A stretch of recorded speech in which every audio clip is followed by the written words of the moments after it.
يا صباح الفل عليكم، يا صباح الرضا، يا صباح الجمال. صباحكم كله رزق كده ورضا من الرحمن يا رب.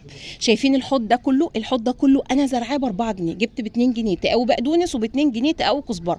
ما لقيتش شبت، زرعت بقدونس وكزبره. عايزه اقول لك ان الحوض ده تفضلي مثلا تاكلي منه فتره طويله، لانه احنا ما بيتحشش، لا ده بيتقص كده بالمقص.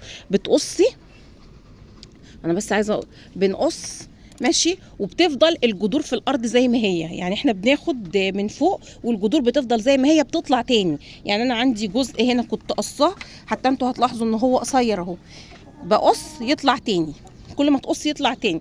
عايزين يا جماعه يعني نعمم الفكره دي، ان احنا نزرع في احواض البلكونات او اثار الزرع، بدل ما نزرع ورد وحاجات عديمه الفايده. نزرع بقدونس، كزبره، نزرع جرجير. دي شتله طماطم، شايفين شتله الطماطم؟ عايزه اقول لك ان شتله الطماطم دي بتتجاب ب50 قرش مثلا. وهنا ده فول كنت بدمس فول وحطيت زرعت حبايه فول، طلع كده زي ما انتم شايفين.